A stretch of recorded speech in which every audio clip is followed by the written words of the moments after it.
बिस्मिल्लाहिर्रहमानिर्रहीम। अस्सलाम वालेकुम स्टूडेंट्स। चैप्टर नंबर 5 ए सेलुलर लाइफ के लॉन्ग क्वेश्चन आंसर्स। ठीक है, तो आज अच्छी बात यह कि इसमें सिर्फ छोटे छोटे से 3 ही सवाल हैं। छोटे छोटे का वर्ड मैंने क्यों इस्तेमाल किया कि इनमें बहुत ज़्यादा मटेरियल नहीं है। ठीक है, मुख्तसर मटेरियल है। सबसे पहले आपके पास फर्स्ट क्वेश्चन है, explain the lytic cycle of the bacteriophage with label diagram.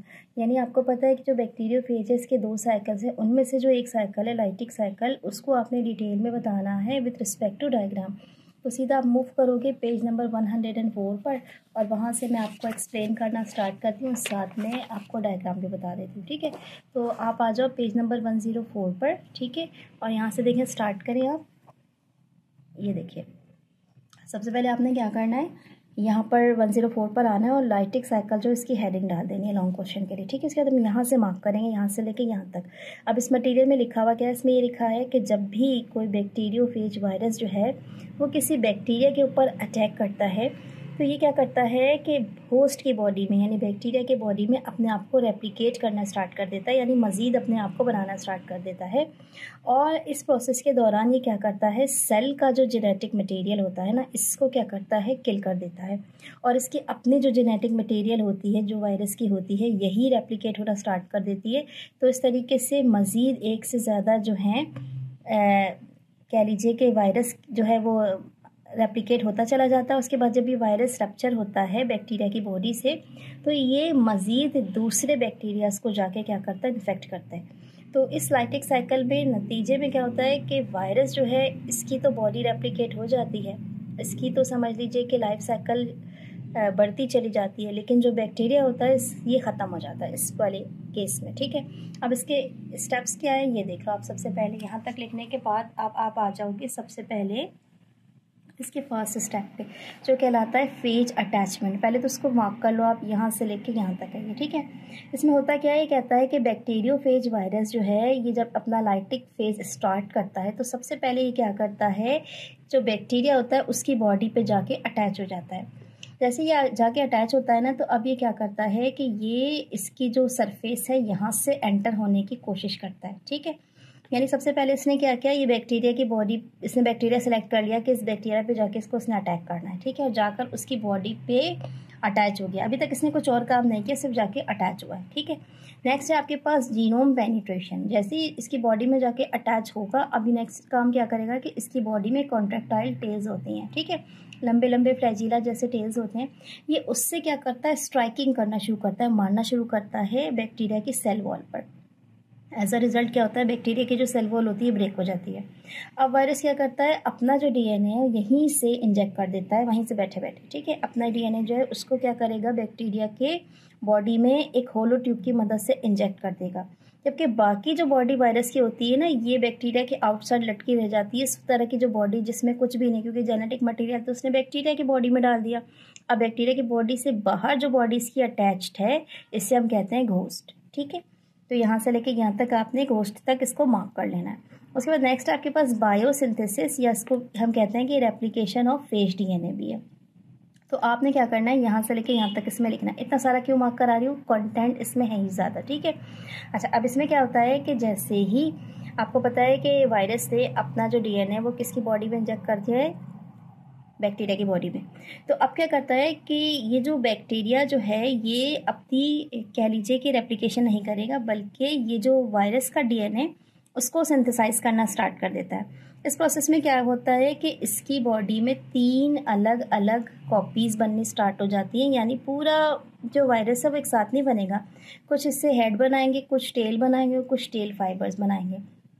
तो इस तरह क्या होगा कि 3 हिस्सों में इसकी बॉडी जो है वो अंदर डेवलप्ड होना स्टार्ट हो जाती है, और ये इसके डॉटर फेजेस कहलाते हैं। ठीक है, उसके बाद नेक्स्ट स्टेप है आपके पास मैचुरेशन। मैचुरेशन का मतलब ये होता है कि अभी हेड, टेल और टेल फाइबर बन तो रहे लेकिन मैच्योर नहीं हुए। फिर ये क्या होता है, आपस में ये कंपोनेंट्स मैच्योर होने के बाद असेंबल होना स्टार्ट हो जाते हैं, यानी एक दूसरे के साथ कंबाइन होना शुरू हो जाते हैं और डेवलप्ड हो जाते हैं। इस तरीके से एक बिल्कुल न्यू फेज जो है वो क्रिएट हो जाता है। ठीक है, ये जो न्यू फेज क्रिएट होता है जो कि वायरस का डीएनए रखता है, इसे हम कहते हैं ये विरियोन्स है। ठीक है, इस स्टेप को कहते हैं मैचुरेशन। पूरा लगाएंगे आप यहाँ से लेके यहाँ तक। उसके बाद इसका लास्ट साइकिल आता है जो कहलाता है रिलीज ऑफ फेज वायरस। ठीक है, अब इसमें क्या होता है कि जब ये जो छोटे छोटे से असेंबल्ड बैक्टीरियोफेज जो है वो बैक्टीरिया की बॉडी के अंदर बन चुके हैं और कंप्लीट हो गए हैं और ये तकरीबन 100 से 200 के करीब हो जाते हैं, इनकी तादाद बढ़ जाती है। तो अब ये ख़ास किस्म का एंजाइम जो है इसको रिलीज़ करता है जो कहलाता है लाइसोजाइम। ये लाइसोजाइम एंजाइम जैसे ही रिलीज़ होगा तो जो बैक्टीरिया की सेल वॉल होती है ये क्या होती है, रप्चर हो जाती है और तमाम फेजेस जो है वो आज़ाद हो जाता है, ये बाहर निकल जाता है। अब बाहर निकलने के बाद ये अपने सराउंडिंग में क्योंकि मैच्योर हो चुके हैं तो सर्च करते हैं कि कौन सा ऐसा बैक्टीरिया है कि हम उसकी बॉडी में जाकर जो है फिर दोबारा से अपना जो रेप्लिकेशन है ये स्टार्ट कर सकें, यानी साइकिल कंटिन्यू कर सकें। तो इस तरीके से 5 स्टेप्स पर ये साइकिल कंप्लीट हो जाता है। आप ज़रा इसकी डायग्राम्स को देख लो, इधर एक नज़र ये वाली जाएगी। इसमें देखो ये है आपके पास बैक्टीरिया और यहाँ बाहर से आकर सबसे पहले बैक्टीरियोफेज ने इस पर अटैक किया। अटैक करने के बाद ये इसको स्ट्राइक करता है, उसके बाद ये क्या करता है, हॉलो ट्यूब की मदद से अपना डीएनए यहाँ ट्रांसफ़र कर देता है। ट्रांसफ़र करने के बाद अब इसकी बॉडी में देखो अलग अलग तरीके से 3 हिस्सों में, एक हिस्से में आपके पास जो हेड है, एक में टेल है, एक में आपका कॉन्ट्रैक्टाइल टेल फाइबर है, ये सारी की सारी चीज़ें क्या होंगी, बनना स्टार्ट हो जाएंगे। उसके बाद मैचुरेशन स्टेप में क्या आएगा, इस सब पार्ट्स असेंबल हो जाएंगे और प्रॉपर बैक्टीरियोफेज बनकर थोड़ा सा डेवलप्ड होना स्टार्ट हो जाएगा। और लास्ट स्टेप में आप देखो कि क्योंकि ये सब इतने सारे बन चुके हैं तो अब ये लाइसोजाइम एंजाइम सीक्रेट करके बाहर निकलने की तैयारी करेंगे और इस सेल वॉल को क्या करेंगे, रप्चर कर देंगे।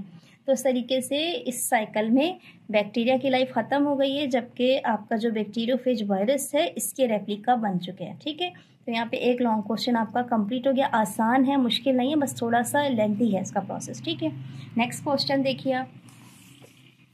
नेक्स्ट क्वेश्चन को जानना बहुत ज़रूरी है, ठीक है, क्योंकि ये आपसे कह रहा है कि explain the life cycle of HIV with label diagram. HIV का जो लाइफ साइकिल है वो तो आसान है, इसकी जो लेबल डायग्राम है इसमें हो सकता है आपको थोड़ी सी प्रॉब्लम हो। ठीक है, खासतौर पर बुक में जो बनी हुई है ये अगर आपको समझ में ना आए तो आप इसको किसी नोट से या किसी और सोर्सेज से भी इसकी लेबल डायग्राम जो है उसको सर्च कर सकते हैं। तो पेज नंबर 108 पर जा रहे हैं हम सीधा। ये देखें, एज आई टोल्ड अर्लियर कि इसकी डायग्राम थोड़ी सी डिफरेंट है, तो अगर आपको इससे अच्छी डायग्राम कहीं से मिल जाती है, किसी नोट से मिल जाती है, ऑनलाइन मिल जाती है, तो आप उस डायग्राम को भी यूज़ कर सकते हैं, वरना फिर इसको ही यूज़ कर लीजिएगा। ठीक है, यहाँ से 108 से मार्क कीजिएगा। सबसे पहले HIV की लाइफ साइकिल। जो लाइफ साइकिल होती है HIV की, इसमें मुख्तलिफ सीरीज़ होते हैं, सीरीज़ ऑफ स्टेप्स होते हैं। ठीक है, जैसे कि इनके नाम यहाँ पे लिखे हुए हैं, बाइंडिंग है, फ्यूजन है, रिवर्स ट्रांसक्रिप्शन है, इंटीग्रेशन है, रेप्लिकेशन है, असेंबली है एंड फाइनली बर्डिंग है। ठीक है, तो हम 1 बाय 1 सबको जो है वो एक्सप्लेन करेंगे और बताएंगे आपको कि हर प्रोसेस में क्या है। तो सबसे पहले तो मार्क कर लो यहाँ से लेके यहाँ तक। ठीक है, उसके बाद फर्स्ट हेडिंग पर आ जाओ आप।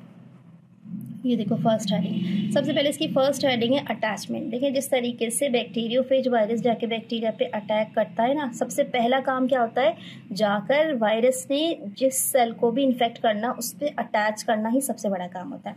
तो उसके लिए होता क्या है कि जब वायरस ने जाके बॉडी के एक ख़ास किस्म के डिफेंसिव सेल्स होते हैं इंसान की बॉडी में जो कहलाते हैं लिम्फोसाइट सेल्स, इन लिम्फोसाइट सेल्स की सरफेस के ऊपर एक ख़ास किस्म की प्रोटीन होती है जो कहलाती है ग्लाइकोप्रोटीन। तमाम लिम्फोसाइट्स में ये ग्लाइकोप्रोटीन मौजूद नहीं होगी, सिर्फ जिस पे वायरस ने आके अटैक करना होता है ना, वो लिम्फोसाइट्स उनका सिस्टम वीक हो चुका था, उन्हीं के सरफेस पे ग्लाइकोप्रोटीन जो है वो बननी स्टार्ट हो जाती है। ये एक रिसेप्टर के तौर पे काम करती है और इसका काम क्या होता है कि ये जैसे ही देखती है कि HIV का जो वायरस है वो एंटर हो रहा है या आगे अटैच हुआ है सेल की सेल मेम्ब्रेन के साथ, तो ये इसको अलाउ कर देती है कि आ जाइए, एंटर हो जाइए सेल के अंदर। ठीक है, पहला स्टेप इसको एंट्री मिल गई। अब नेक्स्ट स्टेप है आपके पास फ्यूजन का। फ्यूजन में क्या होगा कि जैसे ही इसको एंट्री मिल गई तो ये जो है फिर सोचते हैं कि चले मैं अपना रेप्लिका बनाना स्टार्ट करता हूँ। तो ये क्या करते हैं, फ़ौरन ही अपना जो RNA होता है इसको इंजेक्ट कर देते हैं होस्ट के सेल में। ठीक है, अभी इनका RNA है, ये क्या करेंगे, अपना RNA वायरस जो है वो सीधा सीधा होस्ट की बॉडी में इंजेक्ट कर देगा। इस प्रोसेस को कहते हैं हम फ्यूजन। नेक्स्ट स्टेप है इसका रिवर्स ट्रांसक्रिप्शन। आपको पता है कि इसने अभी क्या चीज़ इंजेक्ट की है, इसने की है अपना RNA। ठीक है, होस्ट की बॉडी में। अब ये वायरल RNA क्या करता है, फ़ौरन ही डुप्लीकेट DNA बना देता है जिसकी केमिकल कंपोजिशन बिल्कुल आइडेंटिकल होती है DNA से। ठीक है, यानी RNA किस में कन्वर्ट हो जाएगा, DNA में। और इस प्रोसेस को हम कहेंगे कि यह है रिवर्स ट्रांसक्रिप्शन। क्योंकि प्रोसेस थोड़ा सा कॉम्प्लिकेटेड होता है तो उसके लिए ये खास किस्म का एंजाइम जो है वो इस्तेमाल करता है जिसका नाम होता है रिवर्स ट्रांसक्रिप्टेज। ठीक है, यानी RNA किस में कन्वर्ट हो गया, DNA में। इसमें कौन सा एंजाइम इसको हेल्प कर रहा है, ये है रिवर्स ट्रांसक्रिप्टेस। इस तरीके से किस में कन्वर्ट हो जाता है, डीएनए में। इस प्रोसेस को हम क्या कहते हैं, रिवर्स ट्रांसक्रिप्शन। नेक्स्ट प्रोसेस में आ जाओ, that is set to be the integration. अब इंटीग्रेशन में क्या होता है कि अभी अभी उसने जो अपने आरएनए को डीएनए में कन्वर्ट कर दिया है, ये डीएनए सीधा क्या करता है, अभी तक तो ये सारा काम न्यूक्लियस से बाहर हो रहा था, सेल के अंदर तो एंट्री मिल गई थी, लेकिन सारा काम साइटोप्लाज्म में हो रहा था, सेल मेम्ब्रेन के आसपास हो रहा था। अब जैसे ही जब ये डीएनए में कन्वर्ट हो जाता है ना, तो ये क्या करता है, होस्ट की जो बॉडी होती है उसके न्यूक्लियस में एंट्री मारता है सीधा सीधा। और जैसे ही न्यूक्लियस में एंट्री मारता है तो उसका अपना जो जेनेटिक मटेरियल है उसको इंटीग्रेट कर देता है, ठीक है। और उसके साथ साथ अपना जो उसका जेनेटिक मटेरियल होता है, अपना जो डीएनए होता है, इसको होस्ट के डीएनए के साथ इंटीग्रेट कर देता है और इसके लिए एक एंजाइम रिलीज करता है जिसे क्या कहते हैं हम, इंटीग्रेस, ठीक है। अब यहाँ पर क्या काम हुआ, होस्ट की बॉडी के न्यूक्लियस तक इसको रीच मिल गई, इसने अपना जो आरएनए उसको डीएनए में कन्वर्ट कर लिया था, उसी डीएनए को इसने सीधा सीधा न्यूक्लियस में क्या किया, होस्ट के साथ इंटीग्रेट कर दिया। इस स्टेप पर अब क्या करते हैं, या तो ये थोड़ी देर के लिए खामोश हो जाते हैं, और ये थोड़ी देर सेवरल ईयर्स हो सकती है, कई साल भी हो सकते हैं, या इस दौरान ये हो सकता है कि अपने 1 या 2 मज़ीद कॉपीज़ बना लें, ठीक है। ऐसे खामोश भी रह सकते हैं या अपनी मज़ीद कॉपीज़ भी बना सकते हैं, इनके ऊपर डिपेंड करता है।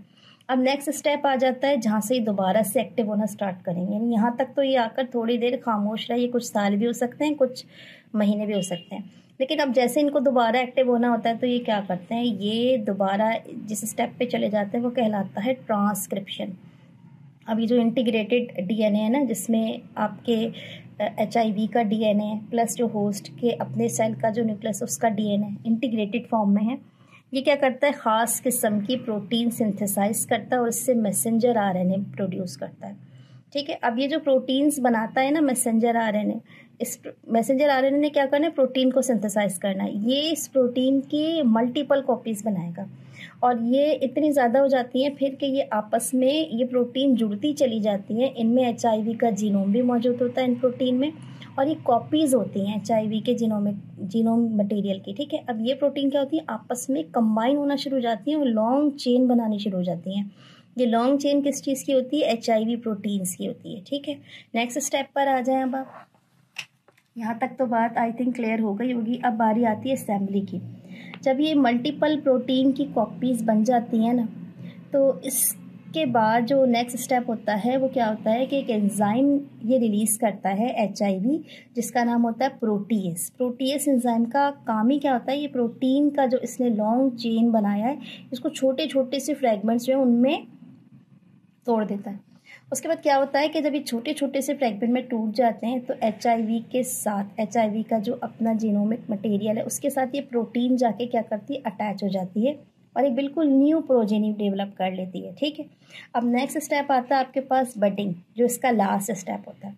बडिंग में क्या करती है कि ये जो न्यू प्रोजेनी बनी है जिसमें HIV का जेनेटिक मटेरियल है प्लस इसमें ये जो प्रोटीन है ये भी मौजूद है, ये जाकर क्या करती है, किसी भी, ये सबसे पहले तो मैच्योर होगी, मैच्योर होने के बाद ये क्या करेगी, जाकर किसी भी जो नया सेल है उसकी मेम्ब्रेन के पास जाके चिपक जाती है और चिपकने के बाद ये एक छोटी सी प्रोजेक्शन बनाती है बड की शक्ल में। जैसे आपने देखा होगा ना कि इस तरीके से आपने देखा होगा अक्सर पोटैटो में भी, अगर पोटैटो है तो छोटी सी इस तरीके से एक बड सी बन जाती है, तो बिल्कुल इसी तरीके से जाके क्या करेगी, अटैच हो जाएगी और अटैच होने के बाद एक छोटी सी बड लाइक प्रोजेक्शन बनाएगी सेल में और उससे क्या होगा कि ये एक होलो सा स्ट्रक्चर बन जाएगा। यहाँ पर एक ख़ास किस्म की रिलीज़ करेगी और ये रिलीज़ किस चीज़ की करेगी, ये करेगी ग्लाइकोप्रोटीन की, ठीक है। तो अब जब ये ग्लाइकोप्रोटीन की रिलीज़ करती है उसके बाद ये क्या करती है, वहाँ से चली जाती है और ये दूसरा सेल जो उसको जाके टारगेट करेगी उसके भी सीधा वही जाके अटैच होगी सेल मेम्ब्रेन के आसपास, छोटी सी प्रोजेक्शन बनाएगी बड लाइक और फिर छोटी सी ग्लाइकोप्रोटीन जो है इसको रिलीज़ करेगी और फिर वहाँ से भी चली जाएगी। तो इस तरीके से जितने सेल्स में ये इस तरीके से ग्लाइकोप्रोटीन इंजेक्ट करती हुई चली जाती है, तो एक्चुअल में क्या होता है कि फिर जब HIV का जो वायरस होता है वो आके अटैक करता है तो ये जो ग्लाइकोप्रोटीन वाले सेल मेम्ब्रेन होते हैं ये इसके लिए रिसेप्टर का काम करते हैं, वो सीधा इधर आकर क्या करते हैं, अटैक करते हैं। तो आपने देखा ये कितना ख़तरनाक काम हो गया। मतलब इसका काम क्या है कि ये एक के बाद एक लिम्फोसाइट सेल्स जो हैं उस पे ग्लाइकोप्रोटीन को डिपॉजिट करती चली जा रही है, और उसके बाद जो HIV है वो सीधा उधर ही आके अटैक करता है, और ये जो ग्लाइकोप्रोटीन है इसके लिए रिसेप्टर की तौर पे काम करते हैं, और उसके बाद फिर ये HIV इसी तरीके से आके इंजेक्ट करेंगे, इसका जो अपना RNA है उसको DNA में कन्वर्ट कर देंगे, और फिर ये प्रोसेस कंटिन्यू होता चला जाएगा। तो इस तरीके से HIV जो है, इसका वायरस जो है, ये अपनी लाइफ साइकिल को कंप्लीट करता अनटिल एंड अनलेस पेशेंट जो है उसकी डेथ हो जाती है। ठीक है, तो यहाँ तक ये कंप्लीट हो गया। अब आपके पास लास्ट एक लॉन्ग क्वेश्चन बचा, इसको देख लीजिए। इस लॉन्ग क्वेश्चन में इसने आपसे बताया है कि आपके ख़याल से जो वायरसेस होते हैं ये इकोनॉमिक लॉस या कितनी बीमारियां फैलाते हैं ह्यूमन की ज़िंदगी में। ठीक है, तो देखिए बहुत सारे वायरस होते हैं। सबसे बड़ा जो नुकसान होता है ना, वो तो ये होता है कि आपका डेथ, ठीक है, इंसान की जो डेथ होती है वो हो जाती है। लेकिन इसके अलावा इकोनॉमिकल लॉसेस भी बहुत होते हैं, क्योंकि इकोनॉमिक जो होती है ये आपको पता है किसी भी सोसाइटी के लिए, किसी भी कह लीजिए कंट्री के लिए ना बैकबोन की हैसियत रखती है। अगर आपके फल हैं, आपकी सब्जियां हैं, इनमें लॉस हो रहा है, आपके जो कैटल्स हैं, ठीक है, आपका जो लाइफ स्टॉक है उसमें लॉस हो रहा है, तो उससे अल्टीमेटली इंसान को बहुत ज़्यादा नुकसान पहुंचता है। ये पूरा पैराग्राफ है पेज नंबर 111 पे, इसको पूरा आपने लिखना है। मैं मुख्तसर आपको बता देती हूँ कि जो वायरस की डिजीज़ होती हैं इससे दुनिया की जो इकनॉमी है इस पर बहुत ज़्यादा एक थ्रेट है, ठीक है, डर है, खौफ है। अब इससे बहुत सारी चीज़ें जो है इसमें ख़ास तौर पे जो एग्रीकल्चर प्रोडक्ट्स होते हैं, ठीक है, यानी कि पौधे होते हैं, सब्जियां हो गई, फ्रूट्स हो गए, फ्लावर्स हो गए, इन सब पर। इसी तरीके से लाइव स्टॉक्स, ठीक है, लाइव स्टॉक्स का मतलब होता है जैसे कि फॉर एग्जांपल शीप है, जो दूसरे कैटल्स हैं, चिकन्स हैं, ये सारे के सारे ये आपके लाइव स्टॉक कमोडिटीज़ होते हैं, इन सब के ऊपर। अच्छा, इन्होंने एक एग्जांपल बताया है कि फॉर एग्जांपल कॉटन की प्रोडक्शन में ना पाकिस्तान 4th रैंक पर है, ठीक है, तो तकरीबन 9.36% जो टोटल वर्ल्ड का कॉटन है ना वो पाकिस्तान प्रोवाइड कर रहा होता है। ठीक है, अब यहाँ देखें आप, ये कहता है इस पूरे पैराग्राफ में, यहाँ से देखें, जो कि आपने यहाँ तक मार्क करना है, पूरा पैराग्राफ ही करना है अपने इकोनॉमिक लॉसेस में। ठीक है, मैं आपको सिर्फ इसको एक्सप्लेन कर रही हूँ। ये कहता है कि 10.18% प्रोडक्शन में, 8.06% कंजप्शन में एंड 4.55% जो टोटल वर्ल्ड का एक्सपोर्ट है रॉ कॉटन का वो पाकिस्तान की तरफ से जा रहा होता है। ठीक है, लेकिन होता क्या है कि जब भी जैसे कि एक डिजीज़ आ गई जो कहलाती है कॉटन लीफ कर्ल वायरस, ठीक है, ये पाकिस्तान की इकोनॉमी पे क्या करेगी, ये 50 से लेके 55 बिलियन तक का लॉस करेगी। 1992 में ये रिकॉर्ड हुई है। ठीक है, इसी तरीके से मुख्तलिफ और भी चीज़ें जो हैं वो रिकॉर्ड होती चली गई हैं। तो इससे ओवरऑल इस तरह के वायरस से जो इन्फेक्ट हो रहा होता है, जैसे कि एक और वायरस है बर्ड फ्लू वायरस है, इसे तकरीबन 700 से लेके 800 मिलियन रुपीस तक का लॉस जो है वो एट अ टाइम पाकिस्तान को हुआ है। तो इसका मतलब क्या हुआ कि अगर इन वायरस के ऊपर हमने कंट्रोल नहीं किया तो चाहे वो प्लांट सेक्शन हो, चाहे वो आपका लाइव स्टॉक हो, ये इसमें आपको बहुत बड़े मार्जिन जो है इससे लॉस दे रहा है। 50 से 55 बिलियन रुपीज़ को छोटा अमाउंट नहीं है, 700 से 800 मिलियन रुपीज़ को छोटा अमाउंट नहीं है। ठीक है, तो इसका मतलब क्या हुआ कि अगर इस पर हमने प्रिकॉशंस नहीं की, इसका कंट्रोल नहीं किया, तो ये और तेज़ी से बढ़ेगा, ये और ज़्यादा आपको लॉस्ट करेगा। ठीक है, तो इकोनॉमिक लॉसेस बहुत ज़्यादा हो जाते हैं। और जो आपके बीमारी के हिसाब से देखें तो वो तो वैसे भी आपने जैसा कि अभी स्टडी किया कि किस तरीके से HIV वायरस जो है ये इन्फेक्ट करता है और इसका कोई भी प्रिकॉशंस, कोई क्योर नहीं होता, अल्टीमेटली इंसान जो है उसकी डेथ हो जाती है। तो स्टूडेंट्स, इसके साथ ही आज के ये जो तीनों लॉन्ग क्वेश्चन हैं मैंने एक्सप्लेन कर दिए। अगर इसमें आपको मज़ीद कुछ भी बात पूछनी है, कोई चीज़ क्लियर नहीं हुई, कोई पॉइंट ऐसा है जो मुझसे स्किप हो गया है, तो आप मज़ीद इसको कमेंट सेक्शन में डिस्कस कर लीजिएगा। वीडियो अच्छी लगे तो प्लीज़ इसको अपने क्लास फेलोज़ के व्हाट्सएप ग्रुप पे ज़रूर शेयर किया कीजिए, ताकि तमाम स्टूडेंट्स जो है इसको इससे फ़ायदा हो सके। मुझे अपनी दुआ में याद रखिएगा, अपना बहुत सारा ख्याल रखिएगा। टेक केयर एंड अल्लाह हाफ़िज़।